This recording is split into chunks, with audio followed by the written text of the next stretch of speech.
मित्रों मैं थोड़ा दिवस पहला 90% वाळू सल्फर आ मगफळीनी अंदर छांटेलू एनो विडियो बनावेलो અને અત્યારે હાલ તમે આ મગફળી મારી જોઈ શકો છો। આ 90% વાળું સલ્ફર અમે વાપરતા હોઈએ છીએ, જે માર્કેટની અંદર એવરેજ 300 રૂપિયા લીટર મળી જતું હોય છે। મિત્રો લિક્વિડની વાત કરું છું મિત્રો, આ લિક્વિડ ફોર્મમાં આવતું હોય છે એ સલ્ફરની વાત કરી રહ્યો છું। અને મગફળી પૂરા ખેતરમાં તમે જોઈ શકો છો। 10 દિવસ પહેલા પણ મેં વિડીયો મૂકેલો અને અત્યારના વિડીયોમાં તમે જુઓ તો કેમેરામેન મગફળી બતાવો,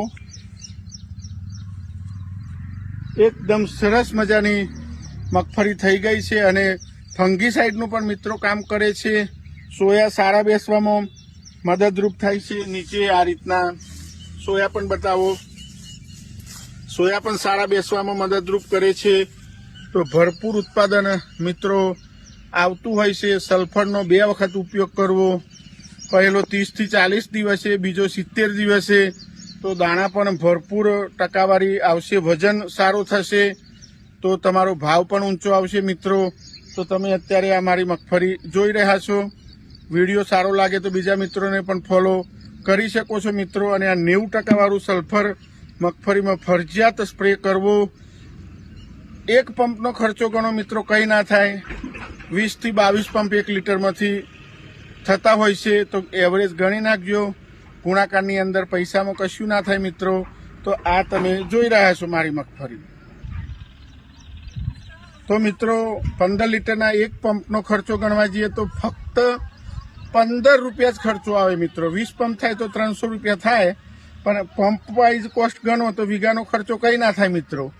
1 વીઘામાં 5 પંપ આપણે છાંટતા હોઈએ છીએ, તો 5 પંપની એવરેજ કાઢો મિત્રો તો કશું જ ના થાય। 1 વીઘામાં 75 રૂપિયા ખર્ચો, ત્યાં 100 રૂપિયા ખર્ચો થાય મિત્રો। ગણી નાખો 5 પંપ એટલે 75 રૂપિયા જ ખર્ચો થાય મિત્રો। એ પણ તમને જણાવું। અને મારી મગફળી પણ અત્યારે જોઈ રહ્યા છો। આ 90% વાળું પ્યોર સલ્ફર આવતું હોય છે, એ પણ તમને જણાવું। અને તમારે જો નજીક મળતું હોય ત્યાંથી પણ તમે લઈ શકો છો, પણ 90% વાળું લિક્વિડ લેવાનું। લિક્વિડ હોય તો જ સારું રિઝલ્ટ આવશે, એ પણ તમને જણાવું। અને પંપની અંદર 20 ml જ નાખવાનું હોય છે, તો એ પણ 20 ml નહીં, સોરી, 1 લીટરમાંથી 20 પંપ કરવાના છે મિત્રો, એટલે 50 ml પંપમાં નાખવાનું હોય છે, એ પણ તમને જણાવી દઉં। અને મગફળી ફરીથી પણ પૂરા રાઉન્ડમાં કેમેરામેન તમને બતાવી રહ્યા છે મિત્રો। તો વિડીયો સારો લાગે તો તમે ફોલો કરી શકો છો।